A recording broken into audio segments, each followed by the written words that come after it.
Rebranding para empresa familiar. Como fazer isso sem desrespeitar toda a história que foi construída? Vamos falar disso depois da vinheta. Bora lá.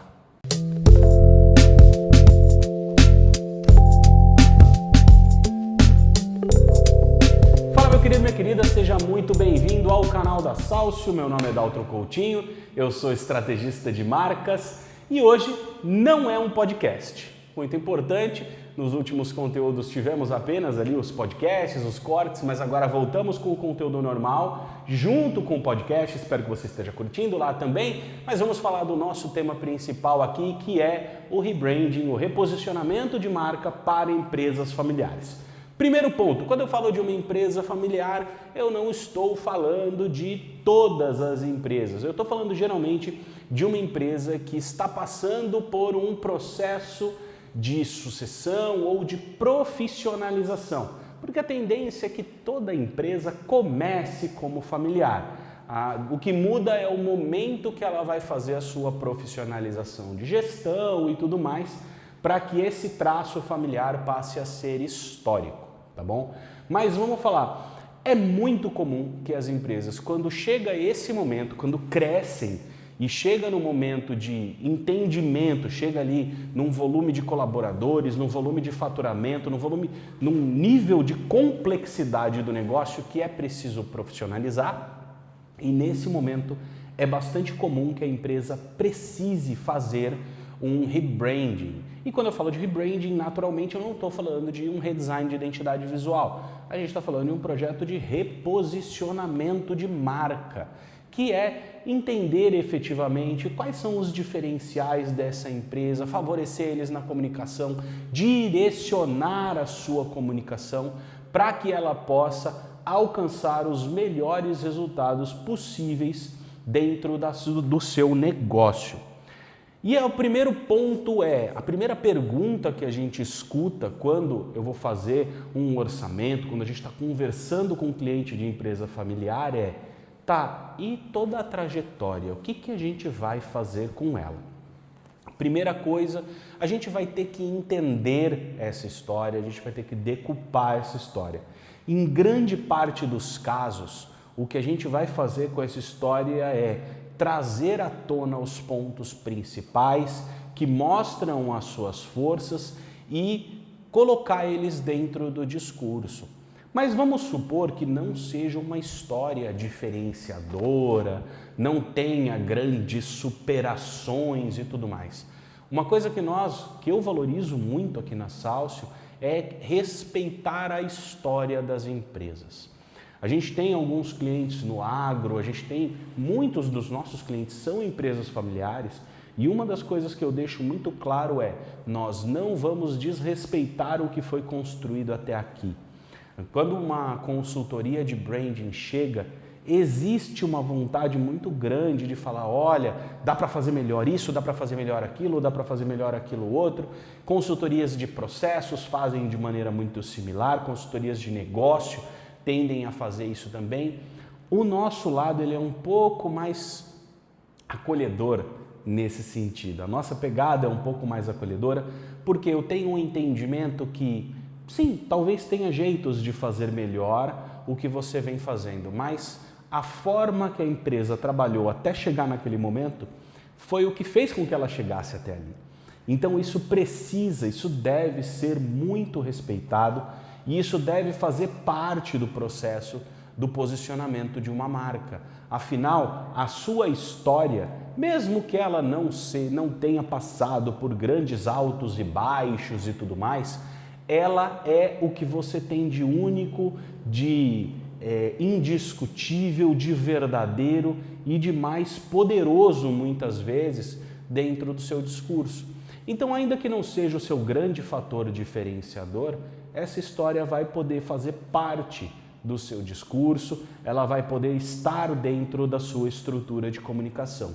É assim que nós gostamos de trabalhar. Tem um case não tão recente, a gente está falando aí de 2024, estamos em 26, de uma marca com mais de 50 anos que nós atendemos e uma das principais coisas no processo de diagnóstico da marca, que é o nosso processo de reflexo, foi justamente eu sentar junto com o fundador e pedi para ele me contar toda a história, desde o dia 0, não é nem desde o dia 1, é desde o dia 0, para ele me contar, cara, de onde que veio a ideia de construir a empresa, como é que começou esse negócio, da onde vem? Sem sacanagem, foram 4 horas de conversa. 4 horas de conversa, eu fiz questão de gravar porque é evidente que eu não conseguiria lembrar de tudo, né? Mas fiz questão de gravar para que a gente tivesse esse material, para que eu pudesse usar esse material depois. Eu mesmo transcrevi ele à mão, não tinha muito acesso a IA na época, hoje eu faria por IA, provavelmente, pegaria uma ou outra coisa na mão, mas enfim, porque essa história era muito rica. É uma história, são 50 anos e a gente ainda tinha o fundador que tirou a empresa do chão, né? Que começou a empresa do zero ali, herdando uma pequena lojinha do pai e levou para um negócio de 4 bilhões de reais quase anuais. Então essa história era muito valiosa e a gente trouxe à tona, pegamos funcionários antigos, tinha gente que tinha começado lá, que estava 45, 46, 48 anos, ou seja, que participou daquele primeiro momento, e tudo isso foi muito produtivo, muito enriquecedor para o nosso processo. Tá? Então, um ponto muito importante é o respeito à história da marca. E aí, outra pergunta que a gente escuta é, tá, legal, e o que fica dessa história, o que vai para o discurso, o que não vai? Tem 2 pontos aqui. O primeiro deles é a gente ter um entendimento daquilo que vai para dentro e daquilo que vai para fora na comunicação. Essas 2 coisas, elas devem ter a mesma pegada, devem ter o mesmo sentido, mas elas são coisas diferentes. A história que eu conto para o meu funcionário, eu tenho muito mais tranquilidade de ser mais transparente, de contar algumas coisas específicas que para ele vão ser legais. Para o grande público, eu tenho que filtrar essa história. Então o que a gente vai trabalhar muitas vezes nosso viés de diferenciação é X. Como que eu falo isso internamente para que o meu funcionário, colaborador, parceiro, valorize isso e queira estar aqui dentro? E como que eu falo isso para fora? Para que o meu cliente valorize isso, para que isso vá para ele de forma pertinente, de forma relevante, de forma inteligente, que faça com que ele queira se relacionar com a minha marca e queira comprar de mim. Então, eu separo essas 2 coisas, então aí é que a gente vai definir o que vai acontecer. Então, por exemplo, grandes pontos de virada, de superação, podem ser coisas para a gente usar mais internamente, porque talvez o cliente não se importe muito com isso, depende do mercado. Em outros cenários, essa superação vai justamente para a comunicação do cliente. Vou citar de novo esse cliente do agro. Para o cliente dele, que é o produtor rural, a parte de superação é muito importante. Por quê? Porque todo produtor rural, ou grande parte dos produtores rurais, passam por isso em algum momento da sua trajetória. Uma colheita ruim, uma safra complexa, desafiadora, e aí ele tem ali que se virar, levantar crédito, botar os amigos do filho para trabalhar, para fazer as coisas acontecerem e tal, e aí ele se reergue e tal. Isso é uma narrativa muito comum, né? Não é que é muito comum, mas ela é muito identificável pelo produtor rural.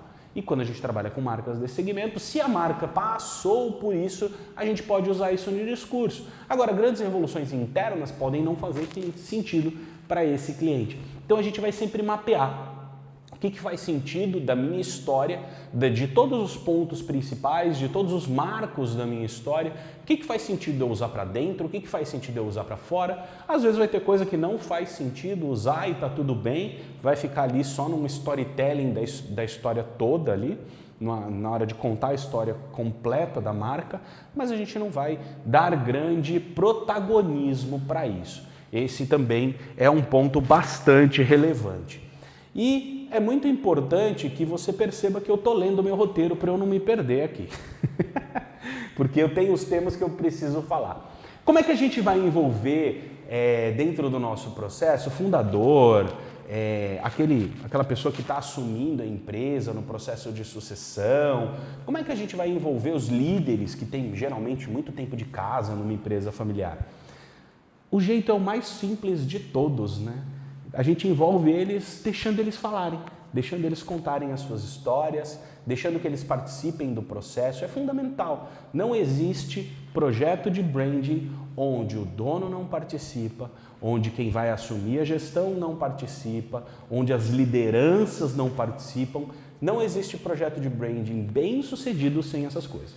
Então, quando a gente fala de dono, de sucessor, de lideranças internas, essas pessoas-chave devem participar do processo inteiro.